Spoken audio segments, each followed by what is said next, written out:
You're watching The Experience, Comic Culture and Sales, streaming live daily to Facebook, YouTube, Twitch, and Twitter. So it's Tuesday, and this is the day when we talk about new comics that are in stores this week, and we talk about what books are coming out on Wednesday. Although it occurs to me that sometimes books don't come out on Wednesday. And so I want to take a minute to talk about a book real quick before we start that came out on Monday that I'm very excited about, and I should have grabbed it and brought it closer. This is Goldilocks the Third Bear, which is a hardcover children's book that I found because either Sean or Jay put it on Facebook that this was kickstarting. Very cool book. Look, just because we always talk about Wednesday doesn't mean that's the only days books come out. Pay attention to release schedules. You never know when you might miss something good. This is the cold opening that I came up with after I forgot what I was going to say earlier when I knew what I was going to say because I had chicken wings that they were so hot, I felt like Goldilocks trying to find one that wasn't too hot, wasn't too cold, and it was just right. Yeah, no, that didn't happen with these chicken wings. So if I run away, chicken wings. This is in stores this week.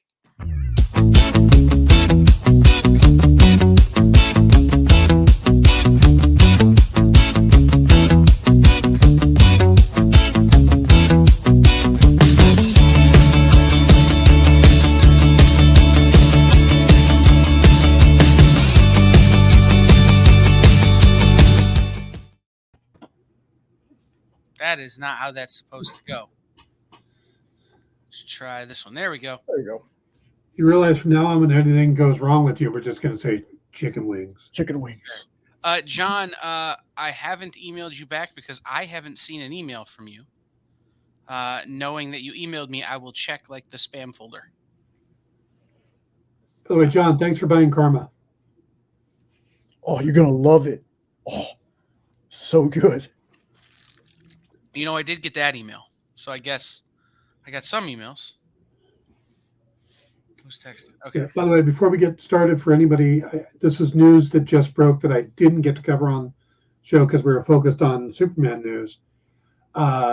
They have confirmed that the remains found were Julian Sands. So the actor who passed away or disappeared, 6 months ago now, those are his remains. He is deceased. So. No idea who that is.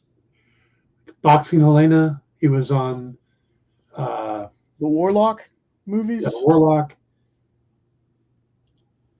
Oh, I'm just gonna get a better reference for you. I pulled him up on Arachnophobia, IMDb, and I've seen the face, but I couldn't tell you what I've seen him in, or if I could name any of it. So, Arachnophobia. No. Jeez. No. He was on Smallville. He was. That's probably it. I probably saw him on Smallville. Yeah, he played Jor-El. I don't remember that. Yeah. So, although I had a whole day yesterday where we were going, wait. Adam Scott was on Boy Meets World, like a lot. Yeah. Like I had this whole day where I was. By the way, you want to talk about a dream role? That guy in his second episode got to make out with Yasmin Bleeth on Boy Meets World. Yeah. Just throwing it out there. Yeah. Not a bad. No. But you are kind of setting the bar pretty high there after that. Right. No, Eddie, it's Karma. It's Dan's book, Karma. He said caramel? That'll be the follow-up book. Nice. So real fast before we get started, just in case y'all might hear it, the landlords are here cutting the trees and stuff that fell. So if you hear any chainsaw noises, that's what it is. That's Jay realizing that he actually lives in the end of The Evil Dead. And that, Bruce Campbell is coming to kill him. I'll tell you that. So, Dan, there's a better than even chance that at some point you'll wind up doing this show by yourself because I'll be being sick and Jay will be decapitated with a chainsaw. I don't know, man. I'm afraid to do a show by myself. Yeah. So, yeah, I really who's going to be Superman? David Cornsweet Yeah, okay, I can see that. and Rachel Brosnahan from Miss Maisel is going to be Lois Lane. We looked up the Corn Sweat guy, and I'll never forget his last name because of that. Because his name is Corn Sweat. I couldn't tell you what Rachel brought. There's an extra vowel in there. Cornsweet. Okay, Corn Sweat. But I couldn't tell you what Rachel Brosnahan looks like, so whatever. You've never seen The Marvelous Miss Maisel? Or promos for it? I've seen the promos for it. That has Tony Shalhoub. That's her dad, right? And Alex Borgstein. Yeah, that's her business partner or manager or something. Yep. Those are the faces I recognize from that show. Well, the star is the one who's going to be Lois Lane. Okay. Yeah. Well, Monk and Mrs. Swan from Mad TV. Yes. You know how niche my references are, Dan. You mean the taxi driver from Wings? Yes, the taxi driver from Wings. Wings. I love that show. Which, by the way, I just rewatched Wings. It does not hold up. No. Like, it holds up almost as bad as that show, The Dinosaurs. Remember Dinosaurs? You mean not the Money? Yeah. Yes. Doesn't hold up either. Yeah. So, anyway, we should probably talk about books. Yeah. I was supposed to talk about Warcraft or Warhammer this last thing, and we ended up talking Superman the entire time, so who knows? Wow. 007, James Bond, number 3, for King and Country from Philip Kennedy Johnson. And I don't remember who the artist is, but this story's pretty poppin'. It's a cracking story. I think that's the term they use. It's cracking. Now we're starting to, we're supposed to start questioning Gan's loyalties, and they're doing a double turn on us. But this really has been one of the most consistent series of any of the James Bonds so far.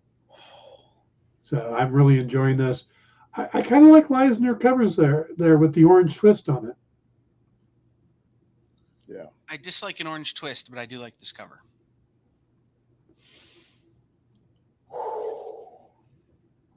I love this. I love the art. I love the story. Just keep this one coming.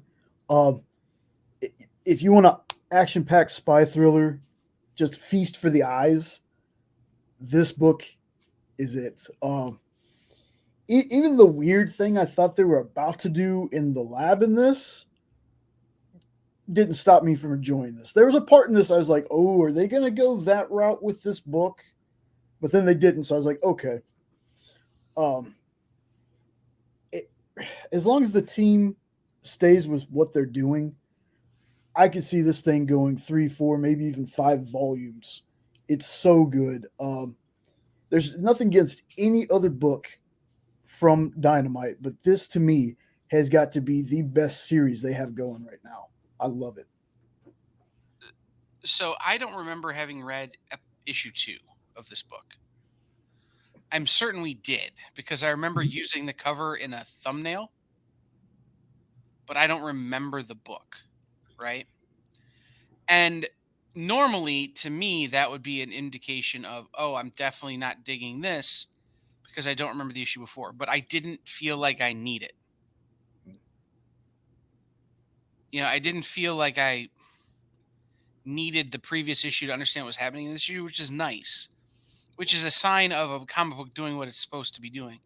If every comic book is somebody's first, you shouldn't need to have read the previous issue to understand what's happening, and it didn't. Now, it certainly would help, but it didn't hurt. Yeah. So this is great. There was a question in the comments, the current Superman, the Superman comics currently running. I will say this, Philip Kennedy Johnson, who writes this, is also currently writing Action Comics. It's Spider-Man. It says Spider-Man Comics. Oh, Spider-Man.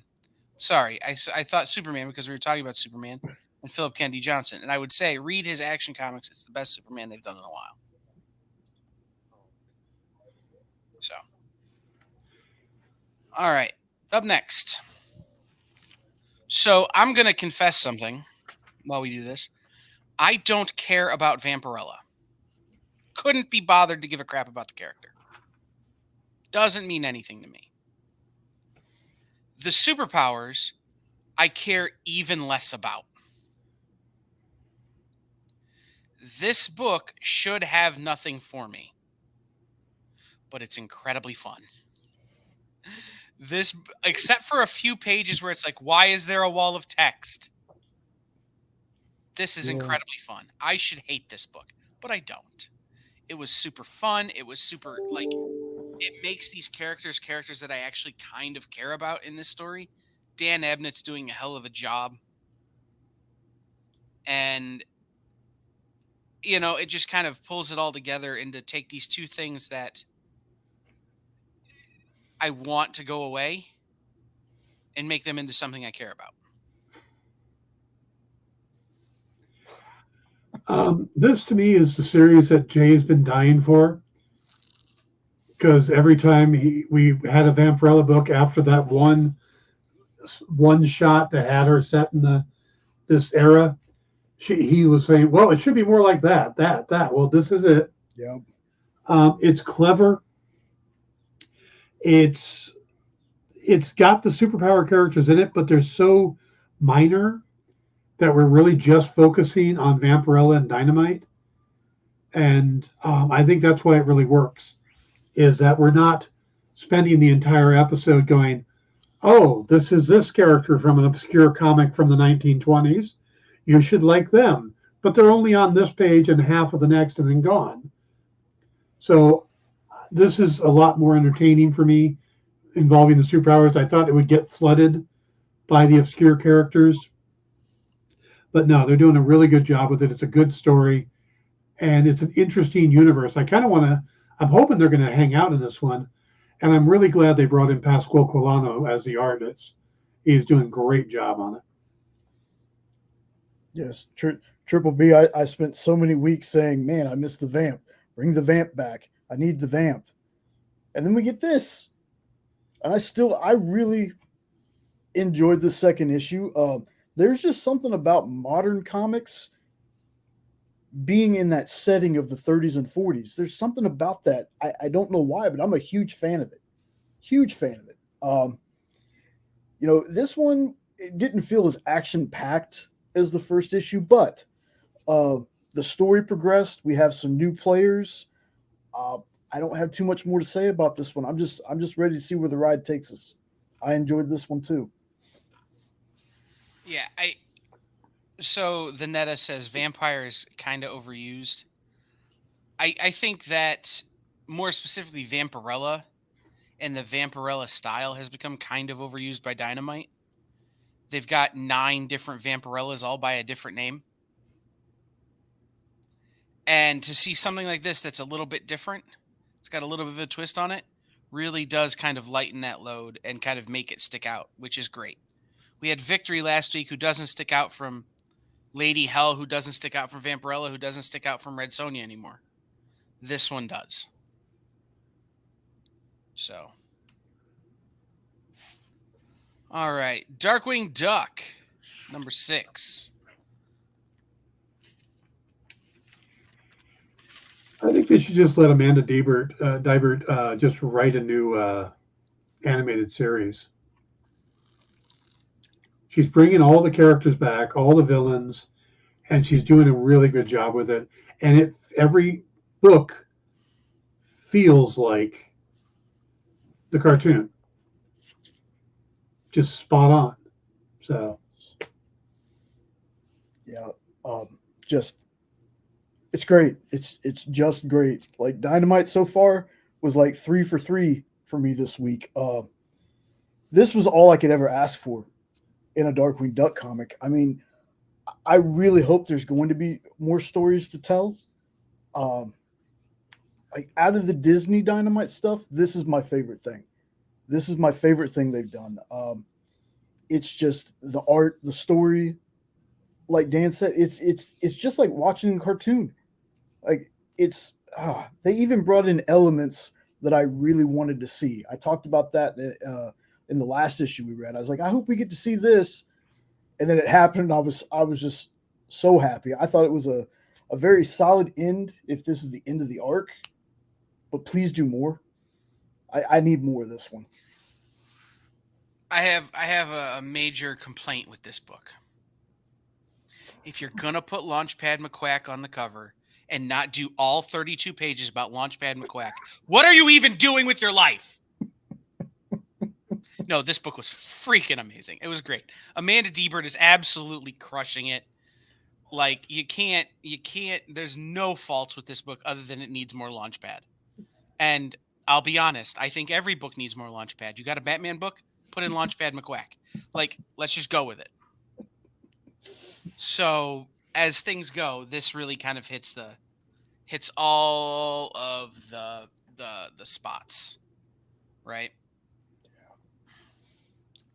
All right, now we get to have one that I actually didn't like. Yay! I've Zenescope Hansel and Gretel has never been one that I would seek out from them. Their Hansel and Gretel stories are just weird to me. Mainly because I assume Hansel and Gretel are children. So when all of a sudden Gretel, has C cups or bigger and is like, this, it doesn't really mesh with what I expect. And then the storytelling has always been a little weird in the Hansel and Gretel stuff from Zenescope. So this book, I saw Dan put it in there and I went, I'll read it, but I know I'm not going to like it. And I was right. Although I do like Gretel as their de facto Doctor Strange. I think it's a good fit. And the eating hearts thing is kind of a nice touch. Eh. Just. But they could have used unicorns and just left Gretel out. Fair enough. I will be honest, this was the last book I read this month, and I glazed over a little bit as I was reading it, because it was like, I think the Superman news came in about the same time. And I don't know, something about Zenescope books, the last year or so just have been losing me. It's true. Normally I can find a good, something in the story I like, but this one wasn't as bad. It didn't get so into the Lovecraftian stuff, which I think is a bad turn for the company. But this wasn't great either. Yeah.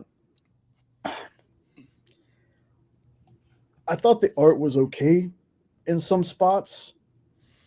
No, for once. There were no fish people. Can confirm. But the dialogue, some of that dialogue was so clunky and just felt like, why would you say that? It's like when Peter says a random movie line that nobody sets up. That's what one of the lines in this book sounds like. I'm guessing, like, for folks that have been a fan of this and reads this and really likes this, there is something that happens at the end of this issue that could be a problem for Gretel and Caliber. I thought the villain was all right, but very underutilized. This was one time where I was like, you know what? I kind of want to see a little more of this villain.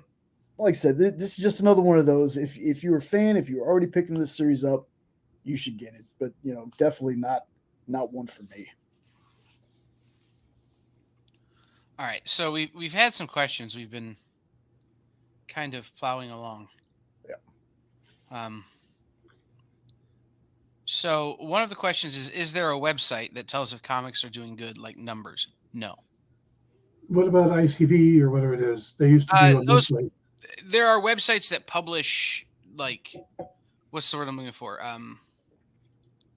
Summaries and breakdowns, but there's no place where you can just go and look at the numbers. The closest thing would be BookScan, but you have to be a member and you have to be a participating store to get those numbers. So, and those numbers are thrown off by the book market as a whole. So for every copy of Twilight that sells, that factors into the book scan numbers. You can break it down to graphic novels and comics, but it's really hard because most comic shops don't report to book scan. So it winds up being a really weird kind of way. If you need to figure out the numbers, it takes, I don't know, last time I did it about 3 months ago for the experience. And it took me about 4 days of culling numbers from different sources and rectifying what everyone counts. So it's not easy. All right. I feel like, so this is Heatseeker #1. It's a gun honey story from Titan Comics. It's part of their hard case crime stories. I feel like this is Dan's jam.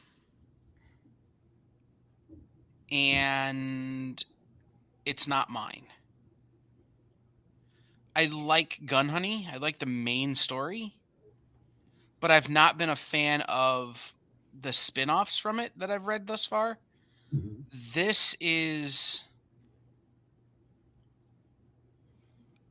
has the potential to change that opinion for me. I didn't love this first issue. I feel like there was a lot of unnecessary boobs. But it wasn't an overwhelming amount of boobs, like sometimes happens in books. So it wasn't that bad. And, you know, the story that's told, you know, like, it really is an interesting way to set up what should be a good crime story.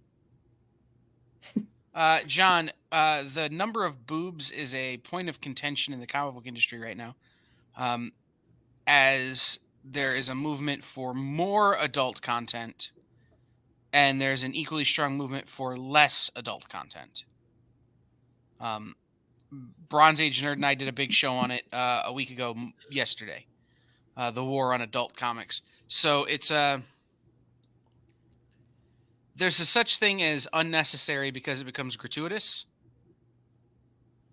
And that has happened, in my opinion, in some of the Gun Honey books and some of these other hard crime books, where it's just like people are naked for no apparent reason. At least in this one, it makes sense. Oh, some of these comments, man, y'all It's are true. great.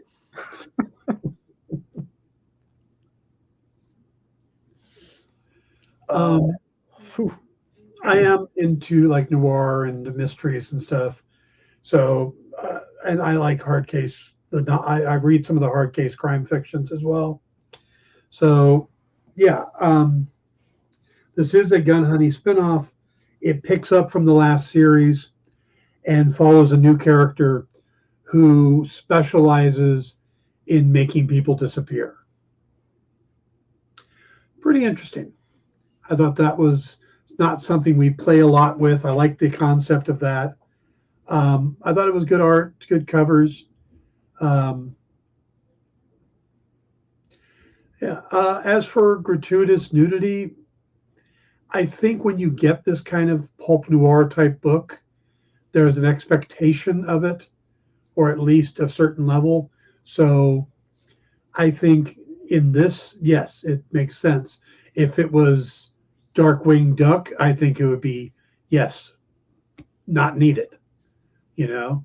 So it really depends on the book. If you're buying this kind of book, then you know what to expect, or at least you should. So it's like, you know, when I do Karma, that's a certain amount of nudity is expected in the book. Other things I do, they don't make sense. So I think that's got to come down to the story itself. In this case, I think it works. Yeah. I remember us reading some Gun Honey stuff like way back in the first couple of episodes I got invited on. I don't know if the characters in this book are like recurring characters or if they were just made for this one. But it definitely fits that pulp noir description. It's a sexy spy thriller, and it felt like when I was first reading it, I had to go back and look. It felt like we were following one person, and then we switched to another person, and then I went back and realized I missed a tiny detail in a panel, and I was like, oh, that's the same person. Okay. Uh, this felt like an R-rated female version of the Human Target almost to me. Yeah, And I really dug it. I really dug it. But I'm a sucker for spies, so but yeah, I thought this was great. that's a great way to put it. A kind of a Human Target type book. So All right. Hellboy and the BPRD 1957 Fearful Symmetry. I want to start on this one because I am a big Mike Mignola fan. I'm always happy when we get a new Hellboy book. You know, I always dig into them, and this one I didn't like. Very rarely have I come across a Hellboy book that just doesn't work for me. And part of it is I didn't click with the story. I don't know if we're supposed to know this character he's working with or not. It acts like we've seen her before, but I don't know where. But the art doesn't work for me on this one. Normally, the Dark Horse has found artists that have a similar, I don't want to say style, but there's a similarity to it that you can feel like it still fits in the same universe. And the art on this just didn't work for me. I found it to be kind of annoying at places. So, you know, that Hellboy just looked off. He had like a big round head in a couple panels, and it's like, yeah, it just, this isn't the first time I'm going to go nay on a Hellboy book. Yeah, it to me, Allison Sampson, who is a great artist. A lot of the work that she's done for the Image books that she's worked on with Stephen King and Joe Hill have been phenomenal. But I don't think she has the same Mike Mignola influence that a lot of the other artists who they've brought in to work on Hellboy have had. Being influenced by Mignola kind of drives your art a certain direction, and because I don't think Allison was, influenced that way, it's a different thing. And that is the biggest drawback to this book, is that it doesn't feel like a Hellboy book. It reads like a Hellboy book, and the story is a Hellboy story. It's a perfectly Hellboy story. It's a solid B, but it doesn't look like it doesn't feel like a Hellboy story. So that is the drawback here. And I will say this. I think also we're a little bit spoiled right now. The last few series that Mignola has done from the Hellboy universe have been great. Have been so good. This is a return to the traditional Hellboy as opposed to the previous series, which have been kind of a expansion of the universe or expansion of the story or addition to the Hellboy pantheon. This is like getting right back into that middle. And I think it feels a little flat because of that. So, fine book, but a little disappointing in comparison. Yeah, I don't have a whole lot more to add on that. I like the story, but I really was not a fan of the art, and I don't know if that's because it's just so vastly different from what I'm used to seeing from these books. But this was the first time during a Hellboy book. It was kind of tough for me to get through. And usually I don't get that distracted by art if I don't like it, but there was just, and I don't want to say it's bad art by any means, but there was just something about it that it kind of distracted me sometimes from when I was reading. Like I said, that's all I got on this one. I liked the story, but just wasn't a fan of the art. All right, let's do this. Wait, that's not what I wanted. This is what I wanted. So, Dan, Yes. what you got coming up this week on the Dan Wickline show? Well, today I was going to talk about Warhammer 40K and their new Combat Patrol rules that came out and how it's this great way for new players to come into the game. And that was the plan for today. And then James Gunn announced the new Superman, and that went out the window. So I'm going to talk about that tomorrow, plus showing off my completed Combat Patrol, stuff like that. On Thursday, we will continue talking about what will be the latest episode of Secret Invasion, which first episode was great, and everybody says the second episode is better than the first. So, how do you feel about the AI in the opening? When I actually heard from the studio that put it together, and that AI was just one of the tools used, sure, I felt better about it.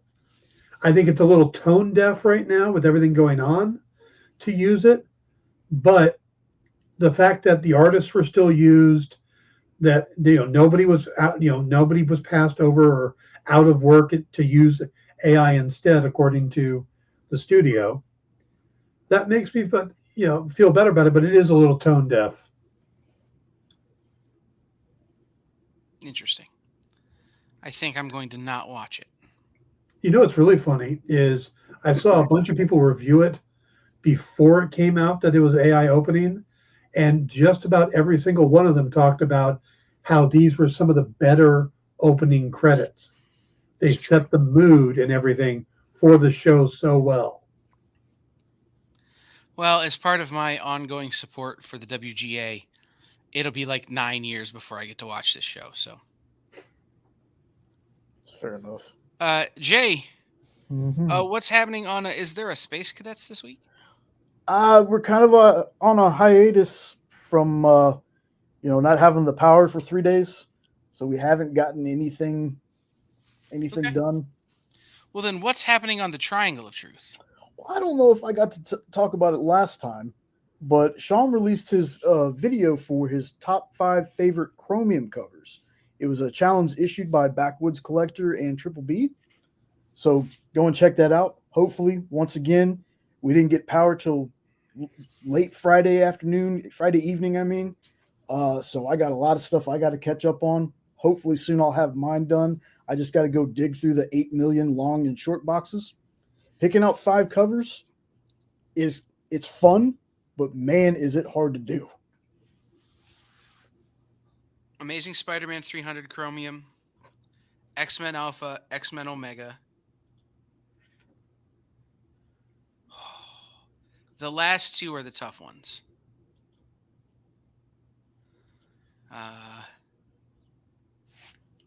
Man, the last 2 are the real tough ones.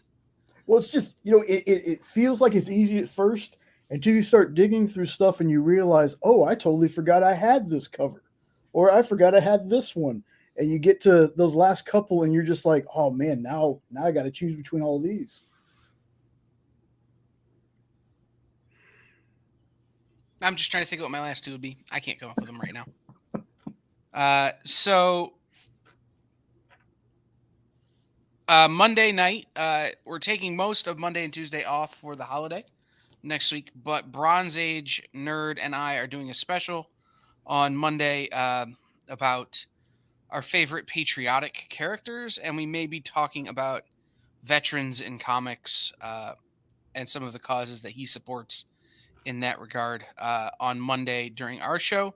But Monday and Tuesday, all the shows are canceled except for that one. So enjoy your holiday, everybody. All right, let's get back to the books. Okay. The Oddly Pedestrian Life of Christopher Chaos #1.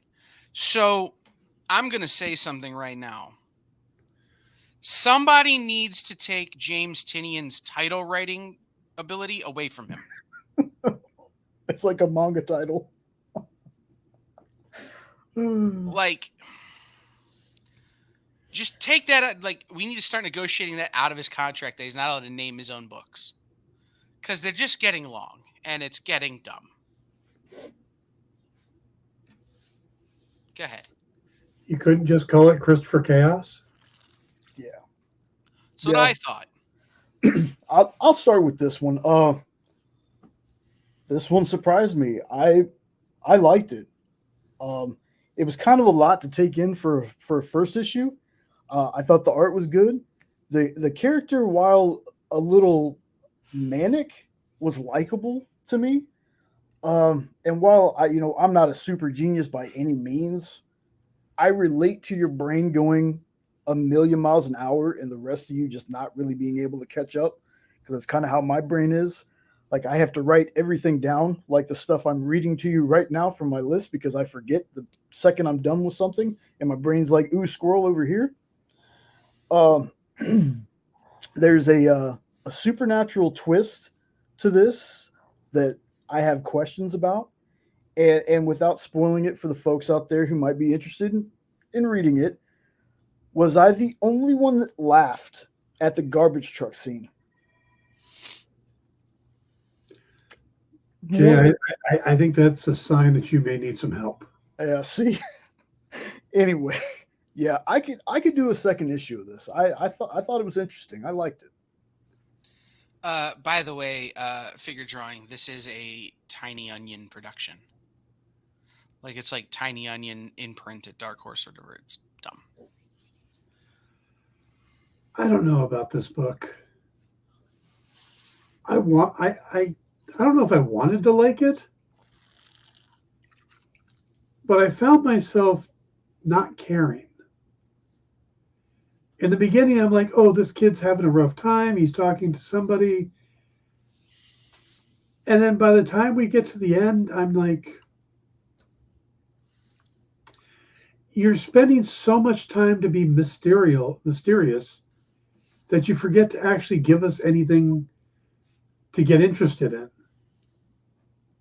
You know, what is it about this kid? What is it that's got him making this? Give me something to care about this kid, and I don't see it in there.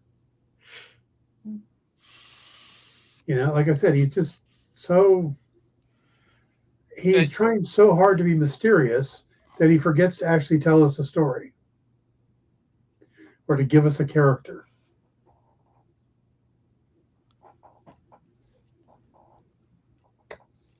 I know figure drawing, but like, it's funny that that's what he called his imprint.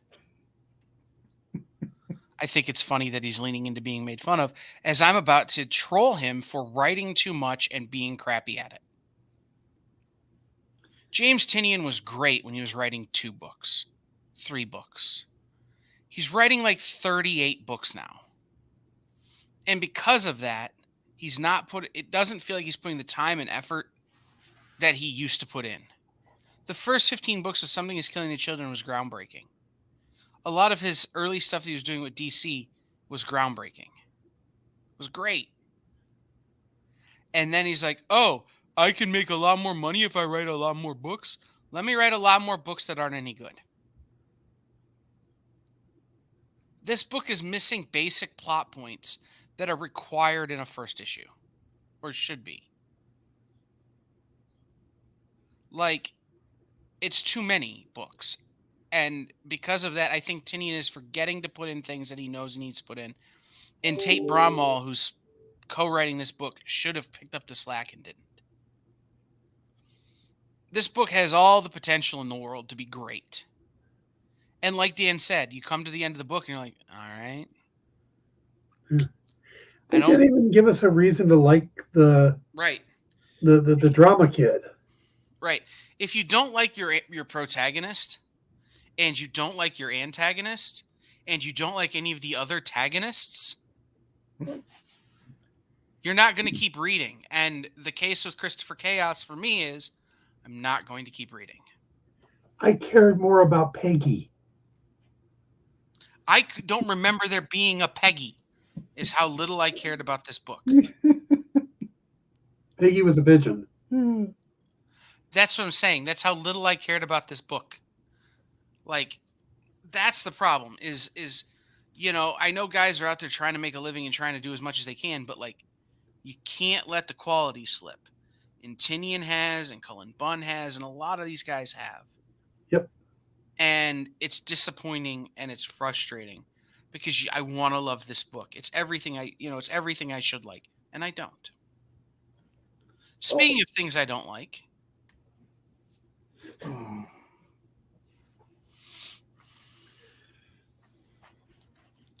Hey, Adrian, we beat this dead horse. Well, this is kind of that mixed with $1 Million Baby. I didn't know. I have not seen the Creed movies. There was some interesting things in this. The fact that the characters all communicate through BASL, which I had never heard of. I didn't know that African American or that there was a Black American Sign Language. That was news to me. I thought it was an interesting story. I probably would have liked it exactly the same if it had nothing to do with Creed. If it was just about a deaf girl that wanted a box, Yep. It probably would have been just the same. So I didn't dislike it. I think if you like these characters from the Creed movies, you're going to like this.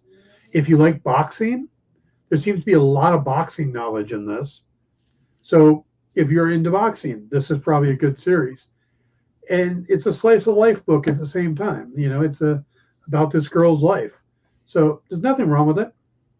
I don't know if I would continue because it's not really in my wheelhouse. But I thought for what it was actually decent. I feel like the characters from Rocky at this point, and then the peripheral characters that were made in the Rocky Balboa movie and the subsequent Creed movies are the same as those actors or comic book creators who keep getting trotted out to Comic-Cons well after they can no longer sign their own name because someone wants to make money off of them, or their family feels like they need to make as much as they can before it goes away. And you just feel sad. It's how I feel about Rocky. After he beat that great Russian in that great movie where he beat the Russian, after he carried that log up that mountain, I stopped caring about Rocky. Like, it's one of those things is like, okay, you've beat Ivan Drago. You carried a log up a mountain. Appreciate you. Let's move on and go make another Rambo movie or something, please. And instead, they just keep beating this horse and beating this horse and beating this horse. And Michael B. Jordan is great in the Creed films. But you could have called him John Smith, and he would have still been great. And you wouldn't have had to drag the Rocky franchise down with it. You wouldn't have had to drag the great work of Carl Weathers, who's getting a star on the Walk of Fame, by the way, down with it. I have a question. All of the things you just said now, what does that have to do whether or not this is a good comic book or not? I'm about to get there. Okay. Because you're coming from a franchise that has so much associated with it, you have to bring it at a high level. And outside of the few things Dan mentioned, the $1 Million Baby part of the story, which is interesting, the deaf part of the story, which is interesting, nothing here did anything to add to the pantheon or add to the storyline or move anything forward. This is the Karate Kid with Hilary Swank. Doesn't really move anything forward. And so I don't think the book is bad. I just don't like it. It's one of those weird things where you can say something has quality, but that you want nothing to do with it. And that's kind of how this is. Yeah. I've watched them all up to Balboa. I've never seen any of the Creed movies. I was just agreeing because you said Michael B. Jordan was a great actor, because I think he is. Mm-hmm. But this comic doesn't have anything really to do with Adonis Creed, but with his daughter. Now, learning about BASL was interesting, but I knew that was going to be too hard to show that honestly in a comic. So I don't know if the character in the movie is deaf or if they just put that in the comic.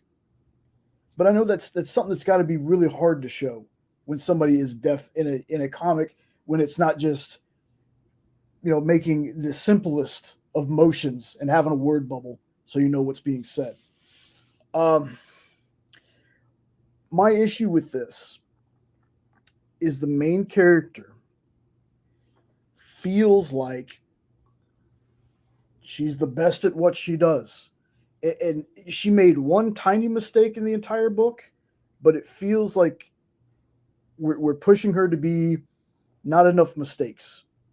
Feels like, okay, she made one tiny one. She overcorrected, in the fight that she had. The writing for it just fell flat to me. It just like, it's one of those where that's cool. We know Adonis is great because Apollo was great. But does that mean the daughter has to automatically be great? There couldn't be any kind of struggle that could be shown, something like that. I mean, maybe that's my issue with it. Is it just we're jumping in when she's good? Like maybe seeing some training or something like that would have helped me enjoy this book a little more. Just thinking what this book would be like if she was horrible. Just like they're trying to talk her out of it. No, she wants to fight and gets her ass kicked regularly. She's Jon Favreau from Friends when he wants to be the ultimate fighter. Yeah. That would have made this book a lot more interesting to me. They almost had me because the person who shows up near the end with the earrings she was wearing, I was like, oh, look, that's going to be like the niece or granddaughter of Clubber Lang. And it wasn't. And I was upset with that. So, Jay, you said that and it reminded me of something I thought while I was reading this book. And it's actually with another book we're going to talk about here in a minute. It feels like maybe it was written to be a movie that they decided to make a comic book. Or a proof of concept. Yeah. So maybe that's what we're coming up against here. All right. The seasons have teeth, number 3. Let me know when the seasons have dentures, and I'll be interested again. You know what? Each time we've reviewed this book, I've said the same thing, which is I do not know why, but I like this series. I can't pin it. The art, just the writing, the story of this guy, none of it is in my normal wheelhouse. Yet each time we end up getting this book, I come out of it going, okay, what's going to happen next? I like this. This was good. And I don't know. I can't put my finger on why. There's just something about this story, this guy. And we find out a lot more about him. We're dealing with, oddly enough, Ukraine, and just, this is one of those I don't think you can explain, because if you try to explain it, it doesn't make any sense. The seasons are now monsters. And this is a photographer, you can't explain it. It's one of those you have to experience. So if you haven't been reading this and you can pick up back the issues, pick them all up, or wait for the trade. But this is like that little indie film that you hear talked about, like The Shape of Water or something like that, where you go, she loved a fish guy? What the? But you watch it and you go, oh, yeah. And that's what this is to me. Secretly Abe Sapien's origins. Gotcha. Same actor. Yeah. This one might not be everybody's cup of tea, but for me, this is just a beautifully written, tragic story. Part of me is angry with the character at times, and then there's other times I'm rooting for him to get his picture. This book, it feels like it's a lot more than just monster seasons. It's grief and loss and dealing with that, and a big part of me feels like it's a suicide mission. It feels like Andrew, I believe that's the character's name. I think he's doing this just to maybe get unalived by one of these things. If you've been reading this out there, folks, I would love to hear y'all's thoughts on this, because I'm thinking I'm starting to nail down why I like it. I think it's because It's about dealing with grief. That's just what the feeling that I get from it. This one was a big surprise to me. I find myself being grateful that there's only 4 seasons.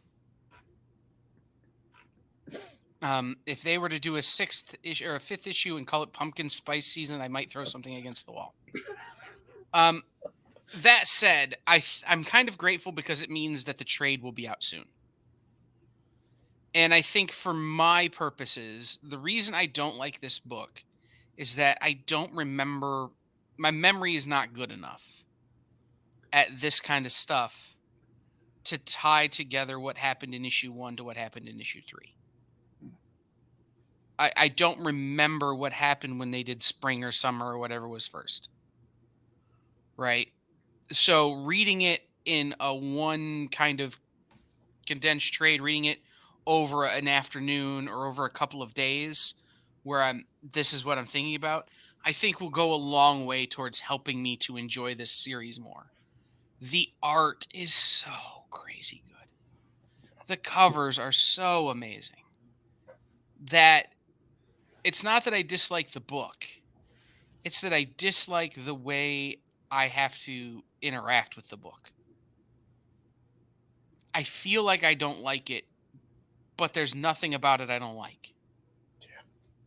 And so having a way to read it in a different manner, like getting the trade and reading it all in one day, I think will help a lot. And so that's kind of what I'm hopeful for here, is that when I pick up the trade, it'll be, this is dope. Which happens to me a lot on this show, where we read so many books and books come out once a month and I forget them. So I'm hoping that this falls into that. Bryn Mawr by Steve Niles. So this is the other book I thought was written to be a movie, and then made into a book. Because it feels like there's a lot of narration that I just hear Morgan Freeman's voice and go with it. But this is a super interesting story about a man who goes back to his hometown years after having left to kind of rebuild a part of his family legacy, and the people who still hate him and the people who nothing him, essentially, who don't know who he is or don't care. And a legend that he kind of comes in contact with that I think it has the makings of something like Harrower, where it's this big twist at the end or in the middle that really turns us in. And Steve Niles, man, like, love Steve Niles. So this is something I'm very excited to keep reading. Go ahead, Jay. There's only one thing that I didn't like about this book, and it's the dumbest little nitpicky thing, but I don't really like how the book started. I felt like the beginning could have been summed up on one page, just a synopsis page. Like I said, super tiny, does not take away my enjoyment of the book overall. I was very intrigued by the story. There's a very mysterious, creepy vibe to it. It doesn't give you a ton in this first issue, but there are parts where I'm reading this and I was like, nothing in this feels forced. Like, all the interactions and reactions to things, they really felt organic to me. Like, this is how people would react to this. This is how people would talk to each other. And the ending of this, it really hooked me. And I'm hoping to learn a little bit more in the next one. But I really dug this one. So Steve is a very good friend of mine. We've worked together. I've known him for years. I owe him a lot of my early work. So I'm not going to say too much about it. I am going to say this is the most 30 Days of Night feeling book that he has done since the original series. But also, this has more character development in it than he usually does. which I enjoyed thoroughly. So, Dan, we only have a few seconds left. When can we expect Dan Wickline written backup stories in Bryn Mawr? I haven't talked to Steve in a little while, so no. Well, But just sadly, putting that out there into the ether. All right. Because that was the other thought. I'm like, this is 30 Days of Night. I like this. So,